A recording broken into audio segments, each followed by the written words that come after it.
All India Congress committee ਵੱਲੋਂ ਬੇਸ਼ੱਕ 20 ਦਿਨ ਪਹਿਲਾਂ ਹੀ ਕਾਂਗਰਸ ਦਾ ਚੋਣ ਮਨੋਰਥ ਪੱਤਰ ਜਾਰੀ ਕਰ ਦਿੱਤਾ ਹੈ, ਲੇਕਿਨ ਹੁਣ ਆਲ ਇੰਡੀਆ ਕਾਂਗਰਸ ਕਮੇਟੀ ਦੀ ਪੰਜਾਬ ਮੀਡੀਆ ਇੰਚਾਰਜ ਅਨੂਪਾ ਆਚਾਰਿਆ ਵੱਲੋਂ ਵੱਖ-ਵੱਖ ਹਲਕਿਆਂ 'ਚ ਜਾ ਕੇ ਕਾਂਗਰਸ ਦਾ ਮਨੋਰਥ ਪੱਤਰ ਜਾਰੀ ਕੀਤਾ ਜਾ ਰਿਹਾ ਹੈ, ਜਿਸ ਦੇ ਚੱਲਦੇ ਉਹਨਾਂ ਵੱਲੋਂ ਅੰਮ੍ਰਿਤਸਰ ਵਿੱਚ ਚੁਣਾਵ ਮਨੋਰਥ ਪੱਤਰ ਜਾਰੀ ਕੀਤਾ ਹੈ, ਜਿਸ ਦੇ ਵਿੱਚ ਉਹਨਾਂ ਨੇ ਦੱਸਿਆ ਕਿ ਕਾਂਗਰਸ ਦੀ ਸਰਕਾਰ ਆਉਣ ਤੇ 30 ਲੱਖ ਨੌਕਰੀਆਂ ਦੀ ਨਿਯੁਕਤੀਆਂ ਕੀਤੀਆਂ ਜਾਣਗੀਆਂ ਤੇ 25 ਸਾਲ ਤੱਕ ਦੇ ਨੌਜਵਾਨ ਨੂੰ ਪਹਿਲੀ ਨੌਕਰੀ ਦਿੱਤੀ ਜਾਵੇਗੀ।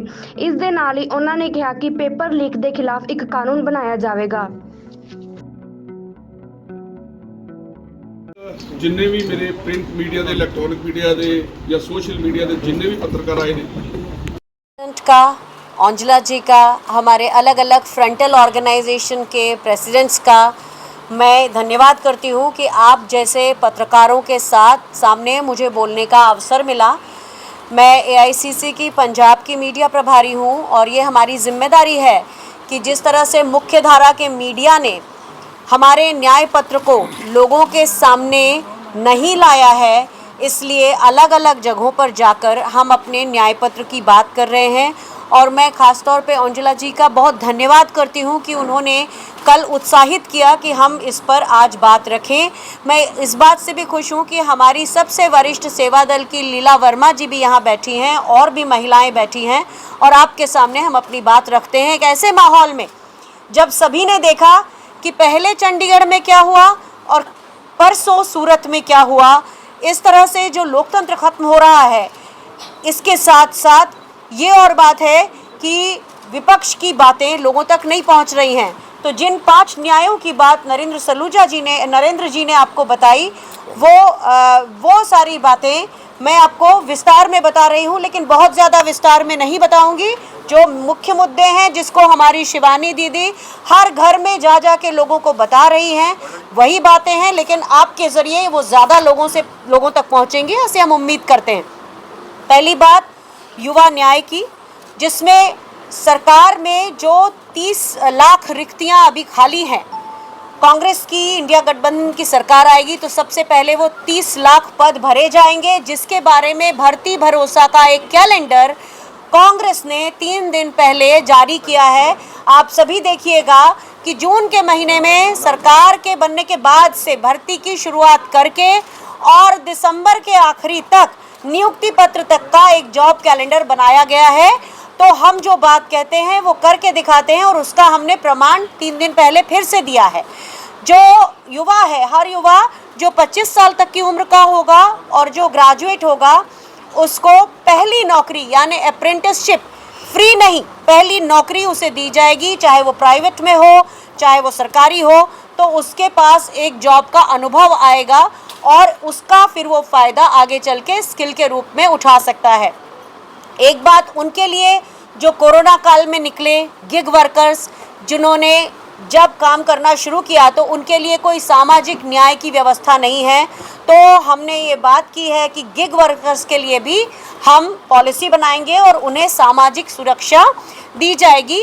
एक युवा रोशनी नाम का प्रोजेक्ट है जिसमें 5,000 करोड़ का स्टार्टअप फंड होगा, 40 साल से कम के लोग इसका फ़ायदा उठा सकेंगे। और एक सबसे ख़ास बात कि एक युवा जो सपने देखता है और जब वो अपनी भर्ती परीक्षा के लिए पहुंचता है और वहां जाके उसे पता चलता है कि पेपर लीक हो गया, तो इस पेपर लीक के खिलाफ हम एक कानून बनाएंगे, जिसकी बात हमने युवा न्याय में की है।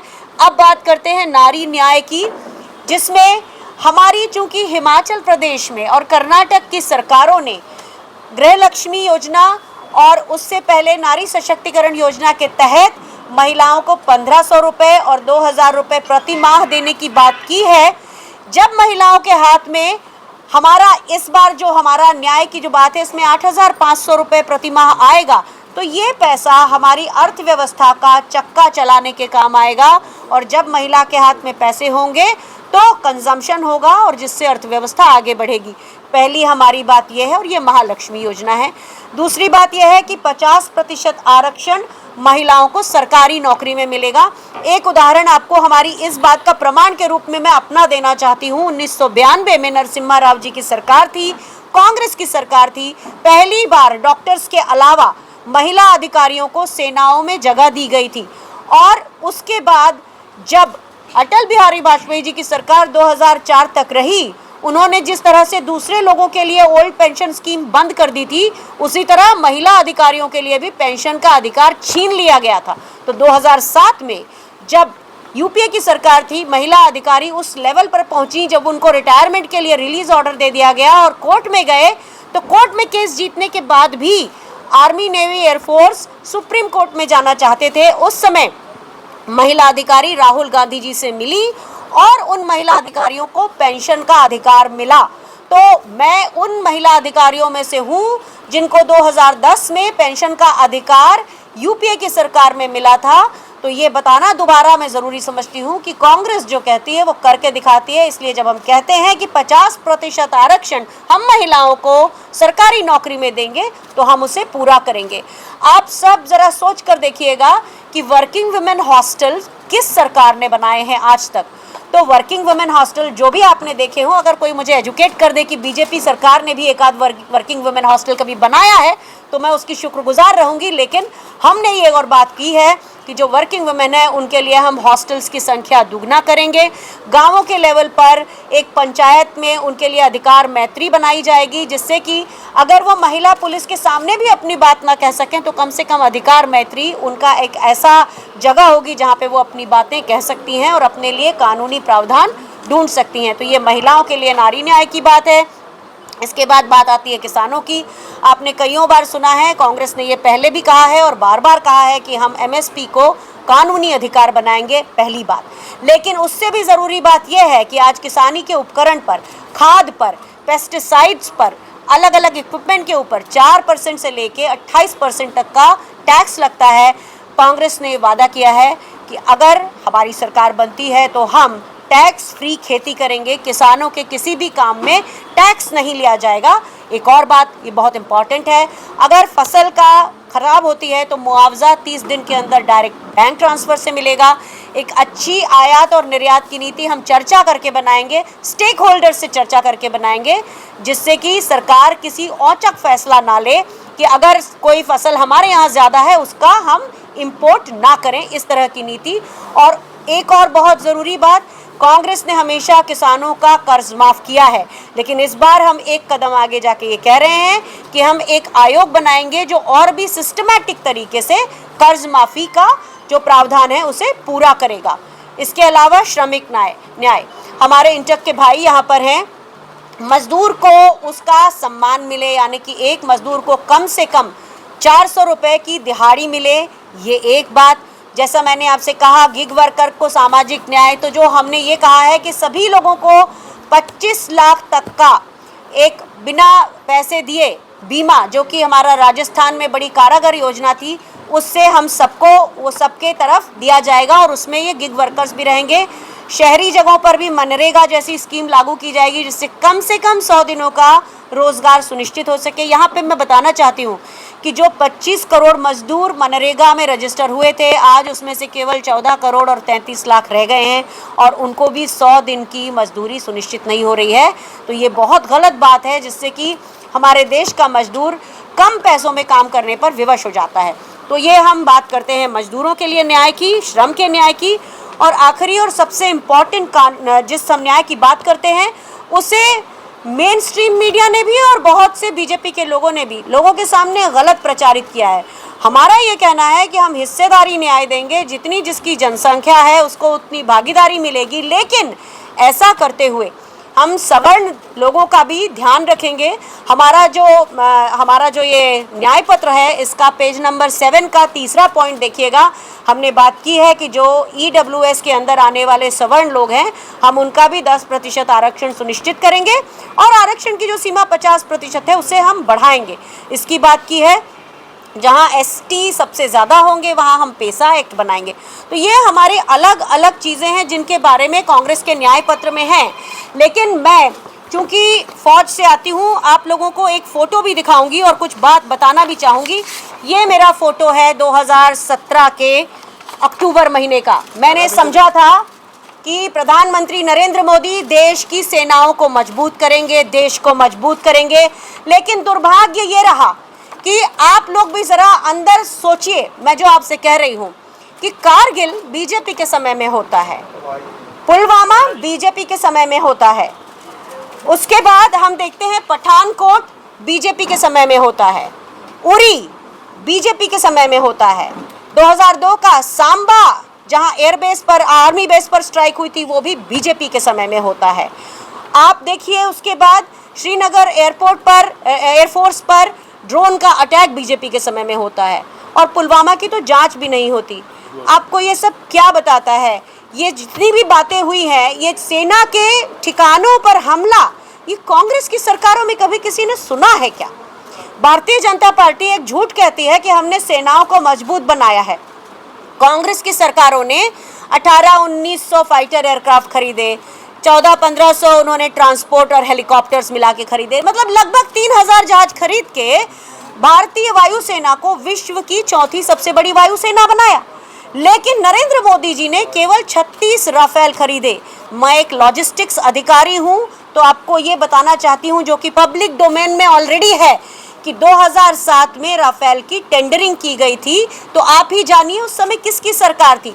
नरेंद्र मोदी जी ने केवल सप्लाई ऑर्डर दिया 36 जहाज़ों का, और पूरे लोगों को गलत बताया कि हमने सेना को मजबूत किया है। ये एक बात। दूसरी चीज़, सेनाओं में वरिष्ठता का क्रम टूट चुका है।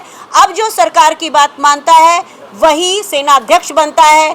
आपने सुना होगा 6 महीने पहले जनरल नरवाणे ने कहा था कि अग्निपथ जैसी स्कीम सेनाओं के ऊपर थोपी गई थी, और उसमें भी उन्होंने विरोध किया था, लेकिन उनसे ही कहलवाया गया कि ये एक अच्छी स्कीम है। आपको याद दिला दूं कि हिटलर ने भी एक SS आर्मी बनाई थी, साल्टशुत्ज़ आर्मी, जिसमें केवल हिटलर के वफादार लोग होते थे। तो सेनाओं का फैब्रिक तोड़कर, कमज़ोर करके, और लोगों को, युवाओं के साथ इस बात का धोखा करके कि सिर्फ 4 साल में उनको सर्विस दे के छोड़ दिया जाएगा, 75% लोगों को, एक युवा के साथ ये धोखा है या नहीं है। इसीलिए कांग्रेस की सरकारों ने ये भी कहा है कि हम अगर सरकार में आएंगे तो अग्निपथ योजना को खत्म करके जैसे भर्ती पहले होती थी उस तरह से हम भर्ती करेंगे। एक खास बात आप सबके सोचने के लिए कि आज युवाओं का पलायन हो रहा है। पिछले 8 साल में इतने सारे 8-10 लाख युवा बाहर देश छोड़कर चले गए, और मैंने तो आपके शहर में देखा है बहुत से घरों में ताले लगे हुए हैं, बड़ी बड़ी कोठियां हैं, लेकिन वो लोग यहाँ नहीं रहते। क्यों नहीं रहते? क्यों हमारा देश सबके लिए लोकतंत्र नहीं है? जो विकसित देश हैं वहाँ पर हमारे लोग भी रहते हैं, पाकिस्तान के भी रहते हैं, अलग अलग प्रांतों के रहते हैं, लेकिन हमारे देश में ये जो सबके लिए रोजगार की बात थी वो क्यों खत्म होती जा रही है, ये आप सबको सोचना है। आज चीन हमारे यहाँ 2000 किलोमीटर आकर बैठा है, तो प्रधानमंत्री जी ने आज तक फिर कहूँगी आज तक चीन के राष्ट्राध्यक्ष से इस मुद्दे पर बात नहीं की है। हमारी सेना जो कि सबसे शौर्यवान है उसने 19 बार बात की है, लेकिन हमारे देश के प्रधानमंत्री ने आज तक चीन के राष्ट्राध्यक्ष से बात नहीं की है। हमारे विदेश मंत्री ने 1.5 बार बात की है, रक्षा मंत्री ने 2 बार बात की है, लेकिन दूसरी बार जब 2023 में बात की तो क्या बातचीत हुई इसका ब्यौरा आप लोगों को नहीं बताया गया। इन सारी बातों के मद्देनज़र मेरा ये कहना है कि छद्म राष्ट्रवाद की सरकार जिसने लोकतंत्र को खतरा कर दिया है, सूरत की घटना ये बहुत साफ बताती है, और जिसने हर तरह से इस देश को कमज़ोर करने की कोशिश की है। पंजाब के लोगों से मैं अपील करती हूँ, आप अपनी पंजाबियत बरकरार रखना चाहते हैं, आप जिस धर्म का पालन करना चाहते हैं उसे बरकरार रखना चाहते हैं, तो इस देश के अलग अलग रंगों को हमको सम्मान करना सीखना पड़ेगा। और भारतीय जनता पार्टी जिस तरह से एक चश्मे से सबको देखती है उस तरह से वो हमारी संस्कृति भी खत्म कर रही है। ये कह के मेरी बात खत्म होती है। पहले सुओ मोटो जो हमने जिस मुद्दे पर बात की है उस पर आपके कोई भी सवाल होंगे उनका स्वागत होगा। अगर आप बहुत लोकल मुद्दे पूछेंगे तो मेरे पास बहुत वरिष्ठ लोग बैठे हैं, मैं उनसे उम्मीद करूंगी कि वो उसका जवाब देंगे, पर सबसे पहले मुद्दे पर हम बात करें। मोबाइल देने की बात की थी, मोबाइल नहीं मिला, मैं इंटरनेट जवाब यहाँ से मैं जवाब देना। देखो ਜਿਹੜੀ ਚੀਜ਼ ਨਹੀਂ ਕਰ ਸਕੇ ਉਹਦਾ ਜਵਾਬ 2022 ਚ ਦੇ ਚੁੱਕੇ ਨੇ। ਉਹ ਇਲੈਕਸ਼ਨ ਸੀ CM ਦੀ, ਮੁੱਖ ਮੰਤਰੀ ਦੀ। ਇਹ ਇਲੈਕਸ਼ਨ ਹੈ PM ਦੀ, ਦੇਸ਼ ਦੇ ਪ੍ਰਾਈਮ ਮਿਨਿਸਟਰ ਦੀ। ਇਹਦਾ ਤੇ ਉਹਦਾ ਬਖਰੇਵਾ ਆ। ਹਾਂ, ਉਹਦੀਆਂ ਗਲਤੀਆਂ ਜਿਹੜੀਆਂ ਸੀ ਉਹਦੀ ਸਜ਼ਾ ਕਾਂਗਰਸ ਭੁਗਤ ਚੁੱਕੀ ਹੈ, ਔਰ ਹੁਣ ਜਿਹੜੀ ਗੱਲ ਹੋਣੀ ਆ ਉਹ ਕਨਸਟੀਟਿਊਸ਼ਨ ਬਚਾਉਣ ਦੀ ਗੱਲ। ਕਨਸਟੀਟਿਊਸ਼ਨ ਜਿਹੜਾ ਸਾਨੂੰ ਸਮਾਨਤਾ ਦਿੰਦਾ ਹੈ, ਜਿਹੜਾ ਸਾਨੂੰ ਬਰਾਬਰਤਾ ਦਾ ਅਧਿਕਾਰ ਦਿੰਦਾ ਆ, ਜਿਹੜਾ ਸਾਨੂੰ ਵਰਗੀਕਰਨ ਤੋਂ ਉੱਤੇ ਚੁੱਕਦਾ ਆ, ਜਿਹੜਾ ਧਰਮ ਨਿਰਪੇਖਤਾ ਸੁਣਾਉਂਦਾ ਆ, ਸੈਕੂਲਰਿਜ਼ਮ ਦੀ ਰੱਖਿਆ ਆ, ਇਹ ਉਹਨਾਂ ਤਾਕਤਾਂ ਨਾਲ ਲੜਾਈ ਹੈ ਇਸ ਵੇਲੇ ਦੇਸ਼ ਦੀ ਜਿਹੜੇ ਲੋਕ ਸੈਕੂਲਰਿਜ਼ਮ ਨੂੰ ਮੰਨਦੇ ਨੇ, ਔਰ ਦੇਸ਼ ਤਦ ਚੱਲ ਸਕਦਾ ਜੇ ਸਾਰੇ ਵਰਗਾਂ ਦੇ ਲੋਕ ਇਕੱਠੇ ਪਵਾਂਗੇ, ਜੇ ਧਰਮ ਇਕੱਠੇ ਬਹਿਣਗੇ। ਸੋ ਅੱਜ ਜਿਹੜਾ ਦੇਸ਼ ਦੇ ਹਾਲਾਤ ਨੇ, ਅੱਜ ਇੱਕ ਡਿਕਟੇਟਰਸ਼ਿਪ ਦੀ ਤਰ੍ਹਾਂ ਸਰਕਾਰਾਂ ਤੋੜੀਆਂ ਜਾ ਰਹੀਆਂ ਨੇ। ਇੱਕ ਲੋਕਤੰਤਰ ਦੁਆਰਾ ਚੁਣੀ ਸਰਕਾਰ, ਹਾਂ ਉਹ ਕੰਮ ਨਾ ਕਰੇ, ਲੋਕ ਉਹਨੂੰ ਲਾਂਭੇ ਕਰ ਦੇਣ, ਉਹ ਇੱਕ ਵੱਖਰੀ ਗੱਲ ਹੈ, ਪਰ ਇੱਕ ਕਿਹੜੀ ਸ਼ਕਤੀ ਹੈ ਜਿਹੜੀ ਉਹਨੂੰ ਸਰਕਾਰ ਨੂੰ ਭੰਗ ਕਰਦੀ ਹੈ, ਜਿਹੜੀ ਹਾਊਸ ਟ੍ਰੇਡਿੰਗ ਕਰਾਉਂਦੀ ਹੈ, ਜਿਹੜੀ ਉਹਨਾਂ ਦੇ ਉੱਤੇ ਈਡੀ ਦਾ ਦੁਰਪਯੋਗ ਕਰਦੀ ਆ। ਅੱਜ ਨਿਆਂ ਪ੍ਰਣਾਲੀ ਦੇ ਉੱਤੇ ਦੁਰਪਯੋਗ, ਕਾਰਜ ਪ੍ਰਣਾਲੀ ਦੇ ਉੱਤੇ ਦੁਰਪਯੋਗ, ਅੱਜ ਵਿਧਾਨ ਪਾਲਿਕਾ ਨੂੰ ਖਤਮ ਕੀਤਾ ਜਾ ਰਿਹਾ। ਪਹਿਲੀ ਵਾਰ ਹੋਇਆ ਕਿ ਸਾਰੇ ਮੈਂਬਰ ਪਾਰਲੀਮੈਂਟ ਸਸਪੈਂਡ ਕਰ ਦਿੱਤੇ ਗਏ ਹੋਣ। ਤੁਸੀਂ ਉਹਨਾਂ ਚੀਜ਼ਾਂ ਨੂੰ ਵੇਖੋ। ਜਿਹੜੀ ਅੱਜ ਲੜਾਈ ਹੈ, ਅੱਜ ਇੱਕ ਫਿਰਕਾ ਪ੍ਰਸਤ ਦੇ ਨਾਲ ਲੜਾਈ ਲੜੀ ਜਾ ਰਹੀ ਹੈ। ਉਹ ਤਾਕਤ ਜਿਹੜੀ ਵੰਡੀਆਂ ਪਾ ਰਹੀ ਹੈ। ਮਣੀਪੁਰ ਦੀ ਘਟਨਾਵਾਂ ਨੂੰ ਕੀ ਕਹੋਗੇ? ਇੱਕ ਪ੍ਰਾਈਮ ਮਿਨਿਸਟਰ ਬਿਆਨ ਨਾ ਦੇਵੇ। ਅੱਜ ਇੱਕ ਸਟੇਟ ਦੀ ਇਲੈਕਸ਼ਨ ਦੇ ਮੁੱਦਿਆਂ ਨੂੰ ਇੱਕ ਉਹਨਾਂ ਮੁੱਦਿਆਂ ਨਾਲ ਜਾਈਏ। ਅੱਜ ਉਹ ਮੁੱਦੇ ਜਿਹੜੇ ਨੇ, ਉਹਦੀ ਜਿਹੜਾ ਲੋਕਾਂ ਨੇ ਫੈਸਲਾ ਕਰਨਾ ਸੀ, ਉਹ 2022 ਚ ਦੇ ਕੇ ਉਹਨਾਂ ਲੋਕਾਂ ਨੇ ਜਿਨ੍ਹਾਂ ਨੇ ਗਲਤੀ ਕੀਤੀ ਸੀ, ਗਲਤ ਫੈਸਲੇ ਦਿੱਤੇ ਸੀ, ਉਹ ਸਾਡੇ ਤੋਂ ਪਾਰਟੀ ਵੀ ਛੱਡ ਕੇ ਚਲੇ ਗਏ ਨੇ। ਤੇ ਕਾਂਗਰਸ ਪਾਰਟੀ ਹਮੇਸ਼ਾ ਦੇਖੋ, ਜਦੋਂ ਦੇਸ਼ ਦੀ ਆਜ਼ਾਦੀ ਤੋਂ ਪਹਿਲੇ ਦਾ ਇਤਿਹਾਸ ਵੇਖ ਲਓ, ਬਾਅਦ ਚ ਵੇਖ ਲਓ, ਅੱਜ ਵੇਖ ਲਓ, ਜਦੋਂ ਵੀ ਲੋੜ ਪਈ ਬਾਬਾ ਸਾਹਿਬ ਭੀਮ ਰਾਓ ਅੰਬੇਦਕਰ ਜੀ ਨੇ ਜਿਹੜਾ ਸੰਵਿਧਾਨ ਬਚਾਇਆ, ਜਿਹੜਾ ਸੰਵਿਧਾਨ ਹੈ ਉਹਨੂੰ ਬਚਾਉਣ ਵਾਸਤੇ ਕਾਂਗਰਸ ਪਾਰਟੀ ਹਮੇਸ਼ਾ ਅੱਗੇ ਆਈ ਆ। ਆ ਜਿਹੜੀ ਨਿਆਂ ਯਾਤਰਾ ਹੋ ਰਹੀ ਹੈ, 5000 ਕਿਲੋਮੀਟਰ ਤੁਰਨ ਤੋਂ ਬਾਅਦ ਇਹ ਚੀਜ਼ਾਂ ਰਾਹੁਲ ਗਾਂਧੀ ਜੀ ਨੇ ਆਪਣੇ ਲੋਕਾਂ ਦੇ ਸੁਝਾਅ ਦੇ ਨਾਲ ਇਹ ਚੀਜ਼ਾਂ ਲੈ ਕੇ ਆਏ ਨੇ, ਕੋਈ ਅੰਦਰ ਬਹਿ ਕੇ ਨਹੀਂ ਬਣਾਈਆਂ। ਨਾਰੀ ਦੀ ਗੱਲ ਕਰੀਏ ਤਾਂ ਨਾਰੀ ਨੂੰ ਫਿਰ 50% ਜਿਹੜੀਆਂ ਸੀਟਾਂ ਜਿਹੜੀਆਂ ਨੇ ਐਮਪੀ ਦੀਆਂ ਕਿਉਂ ਨਹੀਂ ਦਿੱਤੀਆਂ ਗਈਆਂ ਜੀ? ਦੇਖੋ ਮੈਂ ਉਹਨਾਂ ਨੇ ਕਿਹਾ ਸਰਕਾਰੀ ਮੇਰੇ ਵੀਰ, ਦੇਖੋ ਸਰਕਾਰੀ ਦੇ ਵਿੱਚ ਹੱਕ ਨਹੀਂ ਦਵਾਂਗੇ ਤੇ ਦੇਖੋ ਸਰਕਾਰੀ ਨੌਕਰੀਆਂ ਦੀ ਗੱਲ ਕੀਤੀ ਗਈ ਆ। ਔਰ ਅੱਜ ਵੀ ਦੇਖੋ ਬਣਦਾ ਹੱਕ ਅੰਮ੍ਰਿਤਸਰ ਪੰਜਾਬ ਦੇ ਵਿੱਚ 2 ਸੀਟਾਂ ਅੱਜ ਹੁਣ ਅਜੇ ਅਨਾਉਂਸ ਹੋਈਆਂ ਨੇ, ਜੇ ਬਾਕੀ ਅਜੇ ਅਨਾਉਂਸ ਹੋਣੀਆਂ ਨੇ। ਤੁਸੀਂ ਤਦ ਗੱਲ ਕਰੋ ਜਦੋਂ ਅਨਾਉਂਸ ਸਾਰੀ ਸੀਟ ਹੋ ਜਾਏਗੀ, ਫਿਰ ਆਪਾਂ ਇਹਦੇ ਤੇ ਚਰਚਾ ਕਰ ਲਾਂਗੇ। ਜਿਹੜਾ ਮੇਨ ਮੁੱਦਾ ਹੈ, ਜਿਹੜਾ ਫਿਰਕਾ ਪ੍ਰਸਤੀ ਦਾ ਮੁੱਦਾ ਹੈ, ਅੱਜ ਉਹਦੇ ਤੇ ਸੋਚਣ ਦੀ ਲੋੜ ਹੈ। ਅੱਜ ਅਸੀਂ ਉਹ ਸ਼ਹਿਰ 'ਚ ਰਹਿ ਰਹੇ ਹਾਂ ਜਿਸ ਹਰਿਮੰਦਰ ਸਾਹਿਬ ਦੀ ਨਹੀਂ ਸੰਤ ਮੀਆਂ ਮੀਰ ਨੇ ਰੱਖੀ ਸੀ। ਅੱਜ ਗੁਰੂ ਨਾਨਕ ਦੀ ਸੋਚ ਨੂੰ ਸੋਚਣ ਦਾ ਮੁੱਦਾ ਹੈ ਕਿ ਉਹ ਬਚ ਰਹੀ ਹੈ। ਮਣੀਪੁਰ ਦੀ ਘਟਨਾਵਾਂ ਨੂੰ ਕਿੱਥੇ ਵੇਖੋਗੇ? ਕੀ ਵੇਖਦੇ ਜੇ? ਕਿੱਥੇ ਚਿਹਰਾ ਆਪਣਾ? ਅੱਜ ਉਹ ਸੌਰਤ ਦਾ ਚਿਹਰਾ ਕਿੱਥੇ? ਹਾਥਰਸ ਦੀ ਘਟਨਾ ਨੂੰ ਕਿੱਥੇ ਕਰਕੇ ਵੇਖਾਂਗੇ ਆਪਾਂ? ਅੱਜ ਜਿਹੜੀ ਸਰਕਾਰ ਲੋਕਤੰਤਰ ਦੁਆਰਾ 50% ਲੇਡੀ ਘੱਟ ਵੱਧ ਹੋਣਗੀਆਂ ਆਬਾਦੀ ਦੇ ਲਿਹਾਜ਼ ਨਾਲ, ਉਹਨਾਂ ਦੁਆਰਾ ਚੁਣੀ ਸਰਕਾਰ ਤੋੜ ਦਿੱਤੀ ਜਾਂਦੀ ਹੈ। ਉਹਦਾ ਜਵਾਬ ਕੀ ਹੈ ਆਪਣੇ ਕੋਲ ਜੀ? ਅਸੀਂ ਤਾਂ ਉਸ ਤਾਕਤ ਨਾਲ ਲੜਨਾ ਚਾਹੁੰਦੇ ਹਾਂ ਜਿਹੜੀ ਸਰਕਾਰਾਂ ਤੋੜਦੀ ਹੈ। ਜਿਹੜੀ ਧਰਮ, ਦੇਖੋ ਧਰਮ ਦੇ ਅਧਿਆਤਮਕਤਾ ਦੇ ਤੌਰ ਤੇ ਹਰ ਬੰਦਾ ਧਾਰਮਿਕ ਨਾਲ ਕਿਤੇ ਨਾ ਕਿਤੇ ਜੁੜਿਆ ਹੁੰਦਾ ਹੈ, ਵਰਗਾਂ ਨਾਲ ਜੁੜਿਆ ਹੁੰਦਾ ਹੈ, ਭਾਸ਼ਾ ਨਾਲ ਜੁੜਿਆ ਹੁੰਦਾ ਹੈ। ਪਰ ਜਦੋਂ ਆ ਕੇ ਗੱਲ ਲੱਗਦੀ ਹੈ ਕਿ ਅਸੀਂ ਇਸ ਦਫ਼ਤਰ ਚੋਂ ਘਰ ਚੋਂ ਬਾਹਰ ਨਿਕਲਣਾ ਹੈ, ਸਾਨੂੰ ਅਧਿਕਾਰ ਕੌਣ ਦਿੰਦਾ ਹੈ? ਕਨਸਟੀਟਿਊਸ਼ਨ। ਗੱਡੀ ਕਿੱਥੇ ਖੜੀ ਕਰਨੀ ਹੈ? ਤੁਹਾਡਾ ਚਲਾਨ ਹੋ ਜਾਣਾ। ਕਿਉਂ? ਕਿਉਂਕਿ ਸੰਵਿਧਾਨ ਮੁਤਾਬਕ, ਕਾਨੂੰਨ ਮੁਤਾਬਕ ਤੁਸੀਂ ਨਹੀਂ ਠੀਕ। ਕੋਈ ਝਗੜਾ ਹੋ ਗਿਆ ਕਿਹਦੇ ਕੋਲ ਜਾਂਦੇ ਆ? ਅਸੀਂ ਥਾਣੇ 'ਚ ਜਾਂਦੇ ਹਾਂ। ਨਿਆਂ ਪ੍ਰਣਾਲੀ ਹੈ, ਜਦੋਂ ਉਹਨੂੰ ਤੋੜ ਦਿੱਤਾ ਜਾਂਦਾ ਛੋਟੇ ਵੀਰ, ਮੁੜ ਕੇ ਕੁਛ ਨਹੀਂ ਬਚਣਾ।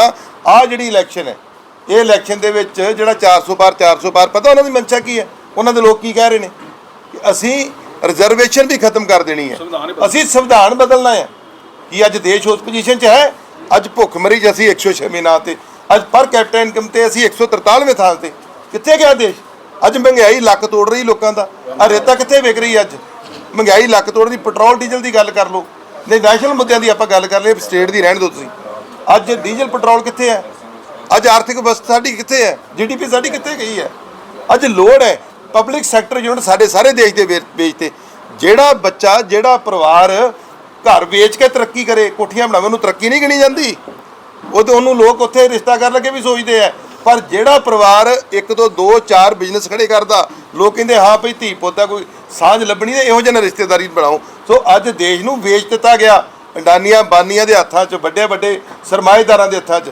ਅੱਜ ਲੋੜ ਹੈ ਸਾਰਿਆਂ ਨੂੰ, ਜਿਹੜੇ ਲੋਕ ਕਨਸਟੀਟਿਊਸ਼ਨ ਨੂੰ ਮੰਨਦੇ ਨੇ, ਜਿਹੜੇ ਲੋਕ ਚਾਹੁੰਦੇ ਕਿ ਅਸੀਂ ਇੱਕ ਫੁਲਵਾੜੀ ਦੀ ਤਰ੍ਹਾਂ ਰਹੀਏ, ਸਾਰੇ ਲੋਕ ਮਿਲ ਕੇ ਰਹੀਏ। ਅੱਜ ਲੋੜ ਹੈ ਉਸ ਤਾਕਤ ਦੇ ਵਿਰੁੱਧ ਖੜੇ ਹੋਣ ਦੀ। ਔਰ ਅੰਮ੍ਰਿਤਸਰ ਔਰ ਪੰਜਾਬ ਇੱਕ ਮੁੱਠ ਹੋ ਕੇ ਉੱਤੇ ਲੜਾਈ ਲੜਦਾ। ਅੱਜ ਕਿਸਾਨ 700 ਮਾਰਿਆ ਗਿਆ, ਕਿਸੇ ਨੂੰ ਜਵਾਬ ਦਿਓ, ਹੈ ਕੋਈ ਇੱਕੋ ਜਵਾਬ? ਕਿਸਾਨ ਦੇ ਨਾਲ ਮਜ਼ਦੂਰ ਤੜਫਦਾ। ਅੱਜ ਕਿਸਾਨਾਂ ਨੇ ਐਸੈਂਸ਼ੀਅਲ ਕਮੋਡਿਟੀ ਐਕਟ, ਕਿਹਦਾ ਐਕਟ ਸੀ? ਬੇਜ਼ਮੀਨੇ ਲੋਕਾਂ ਨੂੰ, ਉਹਨਾਂ ਨੇ ਬੇਜ਼ਮੀਨੇ ਲੋਕਾਂ ਨੂੰ ਜਿੰਨਾ ਕੋਈ ਮਹਿੰਗਾ ਸਮਾਨ ਮਿਲਣਾ ਸੀ, ਉਹਦੀ ਲੜਾਈ ਕਿਸਾਨਾਂ ਨੇ ਲੜੀ ਸੀ। ਸੋ ਅੱਜ ਲੋੜ ਹੈ ਉਹਨਾਂ ਮੁੱਦਿਆਂ 'ਤੇ ਧਿਆਨ ਦੇਣ ਦੀ, ਜਿਹੜੇ ਮੁੱਦਿਆਂ ਦੇ ਨਾਲ ਉਹਨਾਂ ਨੇ ਪ੍ਰੈਸ ਦੀ ਆਜ਼ਾਦੀ ਵੀ ਖੋਈ ਹੈ। ਤੁਸੀਂ ਆਪ ਇਸ ਗੱਲ ਨੂੰ ਚੰਗੀ ਤਰ੍ਹਾਂ ਜਾਣਦੇ ਜੇ, ਕਿਸ ਤਰੀਕੇ ਦੇ ਨਾਲ ਪ੍ਰੈਸ ਨੂੰ ਦਬਾਇਆ ਜਾ ਰਿਹਾ, ਕਿਸ ਤਰੀਕੇ ਦੇ ਨਾਲ ਉਹਨਾਂ 'ਤੇ ਮਤਲਬ ਅਤਿਆਚਾਰ ਕੀਤਾ ਜਾ ਰਿਹਾ। ਮੌਜੂਦਾ ਮੌਜੂਦਾ ਜਸਟਿਸ ਬਾਹਰ ਆ ਕੇ ਕਹਿਣ ਸੁਪਰੀਮ ਕੋਰਟ ਦੇ ਕਿ ਸਾਡੇ ਤੇ ਦਬਾਅ ਆ, ਇਸ ਤੋਂ ਵੱਡੀ ਕਿਹੜੀ ਸਰਕਾਰ ਹੋ ਸਕਦੀ ਨਿਕੰਮੀ। ਸੋ ਇਸ ਕਰਕੇ ਆ ਜਿਹੜੀ ਨਿਆਂ ਹੱਥ ਬਦਲੇਗਾ ਹਾਲਾਤ, ਇਹ ਇੱਕ ਮਜ਼ਦੂਰੀ ਕਰਕੇ ਕਹਿ ਸਕਦੇ ਜੇ, ਇੱਕ ਜ਼ਮੀਨ ਤੇ ਉਤਰ ਕੇ ਬਣਾਇਆ ਹੋਇਆ ਚੋਣ ਮਨੋਰਥ ਪੱਤਰ ਹੈ ਔਰ ਇਹਦੇ ਤੇ ਕਾਂਗਰਸ ਪਾर्टी पूरी तरह कायम रहेगी। कांग्रेस पार्टी ने कोई चोन एक एक सवाल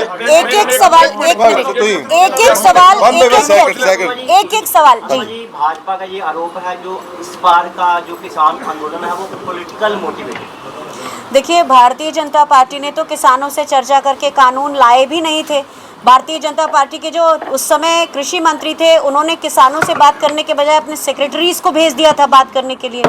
तो ये बहुत समझने की बात है कि भारतीय जनता पार्टी जिसने 700 किसानों की शहादत पर एक शब्द नहीं कहा और प्रधानमंत्री जी ने सत्यपाल मलिक जी से कहा क्या मेरे लिए मर गए हैं, तो ऐसे लोग अगर कुछ कहते हैं तो उनके ऊपर आपको भरोसा नहीं ही करना चाहिए, एक बात। और दूसरी चीज़, मैं मानती हूँ कुछ पंजाब के लोगों को मैं देखती हूँ, उनको बड़ा बीजेपी में नयापन लगता है, और जबकि लोग बता रहे हैं कि देखिए वो खतरनाक है हमारे लोकतंत्र के लिए। क्या पंजाब के लोग सिर्फ ट्राई करने के लिए जहर खरीदना पसंद करेंगे कि चाट के देखें कैसा है? जब पंजाब की पंजाबियत ख़त्म कर देगा कोई एक ही चश्मे से देख के, क्या तब हमको सीखना पड़ेगा? तो बीजेपी की जो विचारधारा है वो जहरीली है और उसको टेस्ट करके मत देखना। आपका इतना खूबसूरत राज्य है जिसको पूरे देश को, जिसके ऊपर फ़ख्र है, उसकी पंजाबियत, उसकी जो खूबसूरती है वो ख़त्म होगी। तो इसलिए भारतीय जनता पार्टी के प्रोपेगेंडा पर कोई भरोसा मत करें।